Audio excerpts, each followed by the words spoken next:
Hi, I'm Sandi Genovese, and today we're making a little scrapbook that is meant to hold tie-dye photos. A good friend of mine, Christy, who you can thank for doing the project sheets, she does the project sheets on the show. Her youngest daughter, Katelyn, had a birthday party. Katelyn turned 10, and Katelyn had 10 friends, so it was a party of 10 10-year-olds, and they were going to do tie-dye. Well, Christy sent me the photos, and they were so good, I decided to use them as a way to create this fun little accordion scrapbook. I've added many of the photos in. You can see that there's room for many more in the back. I'm going to send this to Katelyn. Katelyn, I hope you enjoy it. Looks like you had a great time at your party. If you look, you can see some of the cool things. The kids came earlier during the day, and you can see them playing in the pool. At night, they put a sheet on the side of the house, and they played the Zootopia movie. And the kids just sat on noodles and rafts in the pool. And it's called a dive-in movie. I just think that's so fun, and it's a great thing to do in the summer with the kids. I mentioned tie-dye. All the girls tie-dyed. So, of course, getting back in the pool later was kind of a nice thing because of all the messiness of the supplies. I said, 10-year-olds in tie-dye? Christy, you must be crazy. She just wrote back and said, yikes. Here you can see a sign they had for the party. Here, the beginning of putting together some of the tie-dye with some of the girls, and then more of the hands showing after the tie-dye. Notice that I've got some elements where I've added a little bit of journaling, but I've left room because I want things to be in Kate's handwriting. I want her to have places where she can write. That's why this whole back panel, she can cut out of any color. I'll probably send her like some of this paper that coordinates, like maybe this yellow. She can cut it whatever size she wants. She can write whatever her memories are of that day and include it, and then just fasten it into the design of this page. And I've left the back side so that she can add photos in the back if she wants. In order to start, we want to create the accordion itself. And it's not difficult to do that with 12 by 12 paper. So I thought I would show you. Even without oversized paper, this is an easy project to do, and it's very efficient in terms of how it yields all of your 12 by 12 paper. You need to have 12 by 12 paper that you're going to cut in half. So you'll have 6 by 12, and you need 3 6 by 12s. So you basically need 1.5 sheets of 12 by 12 cardstock or paper for this. However, you can make yours longer. You can take what I'm showing you and just keep adding to it if you want. What you want to do, because it's 12 inches long, is you're going to come in 4 inches and score, and 4 inches and score. And that's going to give you the 3 panels that are all 4 inches. The reason that I'm doing 4 by 6 when it's closed and finished is because Chrissy is one of my few friends who takes wonderful photos. When I take a photo, I frequently have to crop it in order to get it to look good because I've got background things that don't look good and clutter and stuff that I didn't see when I was taking the picture. If you look here on the table, these are just some of the photos that Christy's taken, and trust me, there are many more, and they're all really good. Christy does not ever, as far as I can tell, she doesn't have to crop a photo. Her photos are perfect corner to corner. So I've made sure that closed up, this book is 4 by 6. If I want to do horizontal photos, then I'm going to have to either make the photo smaller or figure a way to cut the photo and have a half of it here and the other half so that when it's opened up it becomes a full photo. You want this 12 by 6 with 4-inch score lines so that you have this, you repeat it again, so you have another one just like it. So here you have 2 6 by 12s that are accordion folded in thirds. So you have 4-inch panels, and then the trick is you need one panel that has 2 inches on each end and then 4 inches in the middle. So you come in 2 inches and score, go 4 inches and score, go 4 inches and score, and what's left is 2 inches. So 2 inches on the ends, 4 inches on in the middles, and when you fold on those, this is going to be the middle. So if I put my adhesive, I'm going to be able, let me go ahead and I'll put the adhesive first. I'll put the adhesive right on top of this panel. Remember, I know I always say this, you're going to want more adhesive than what I'm doing. And I'm going to bring this in and layer this so that it lines up with my fold line and is straight. I'm going to press. So basically, and then I'm going to do the same thing. I'm going to put adhesive on this 2-inch. These 2-inch panels end up being like the tabs that are the place where you fasten the panels together. So I'm going to do the same thing. I'm going to just align it so that the end of my paper tucks right against my fold line, and then the bottom and the top line up, and press it. And it is quick and easy to create this fun little accordion booklet.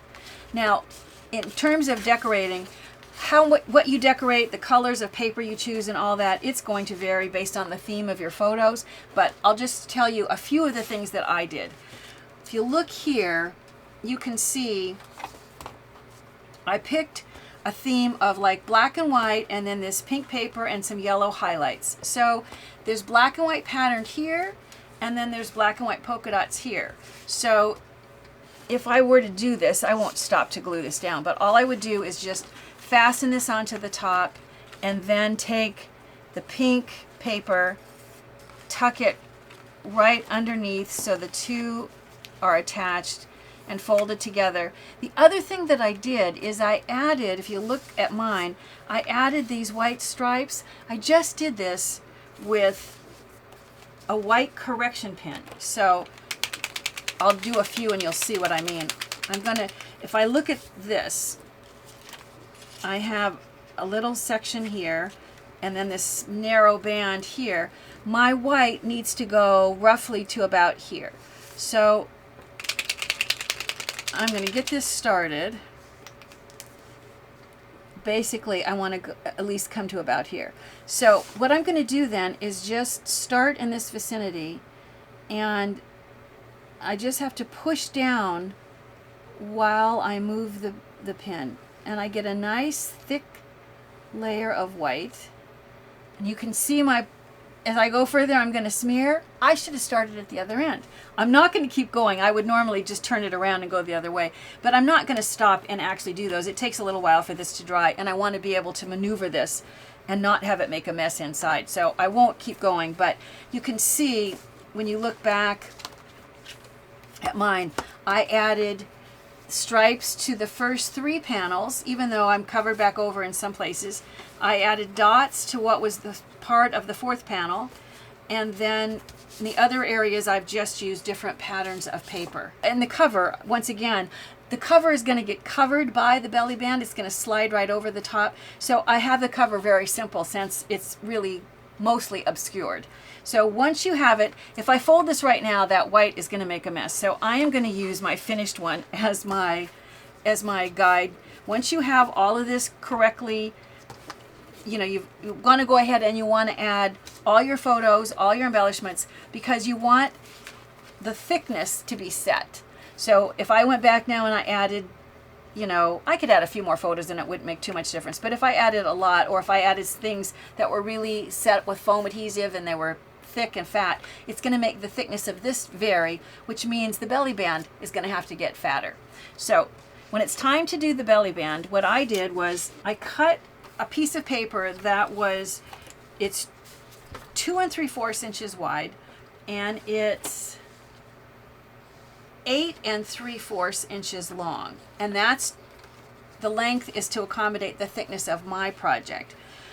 I do want the 2 ends of the belly band to meet in the middle, so what I've done is I've marked the middle of the strip, and I'm going to eyeball when I feel like I'm pretty much the middle of this paper is about right here. So I want this to be sitting, and I can actually do it right at the bottom. I want it to be sitting so that when I pull this side around and I pull this side around, they're going to meet in the middle, and I'm going to be able to see about where I need to finger crease in order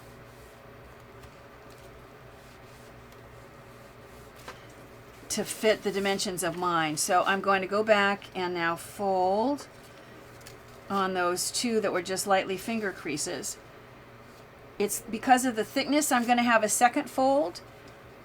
So I'll add, and once again, I sort of finger creased that, so I'll just add that second fold very lightly.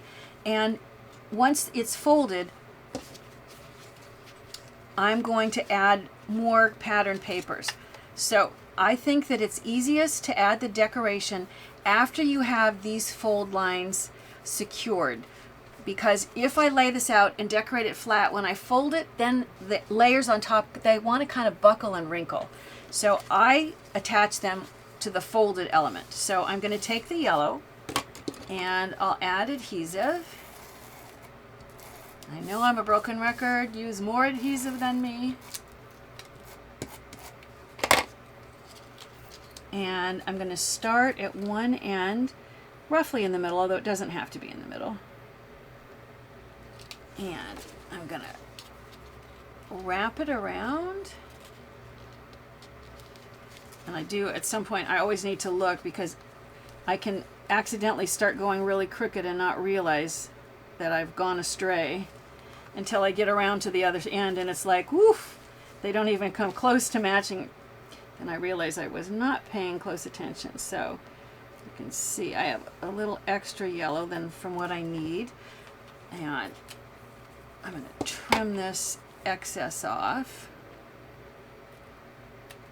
And now I'm going to add the pink layer. Even though I could have, if I did the same thing, if I put the pink layer on top of the yellow layer and then folded, the pink layer is going to want to wrinkle.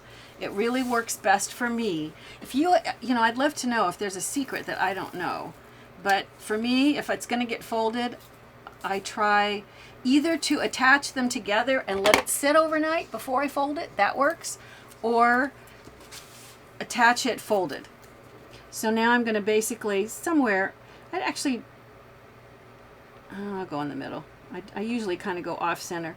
The beauty of going so it's off center and not right in the middle is so if something that you've done isn't completely straight, it's not so obvious. If you have things asymmetrical, any place where something doesn't completely line up doesn't show as much. Okay, and this one is a little bit longer than it needs to be too. So here you can see I've lightly marked in pencil.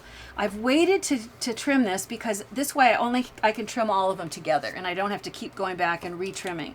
So it's going to come together like this, but I want that pointed end.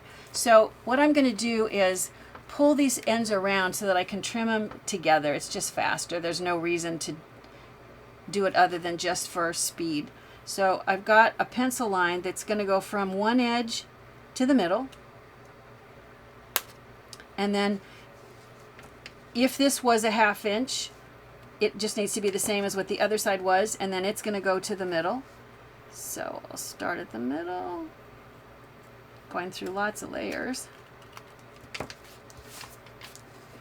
And then I'm going to also want a little hole punch. So what I'm going to do, and once again, if I want the holes to line up, I can just leave them together. There is a lot of thickness here, so I may have to take this out and do it in 2 pieces. Let's see. I'm going to give it a shot.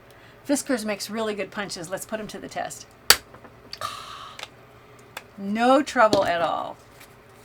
So now I've got the holes. You can see it's going to wrap right back around the finished scrapbook, mini book. And now it's time to just add the ribbon. So I'll just take, and I'm going to thread through one end.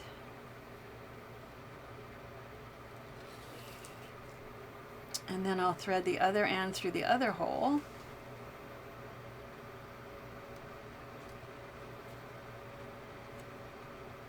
So basically you're going to go through both of the holes.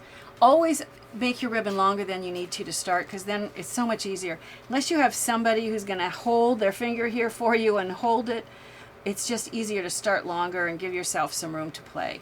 So you also, although you want a snug fit, remember it's going to slide on and off repeatedly. So you don't want people to have to fight with it too much to get it on and off. So it doesn't have to be super tight, but I'm going to just tie a bow.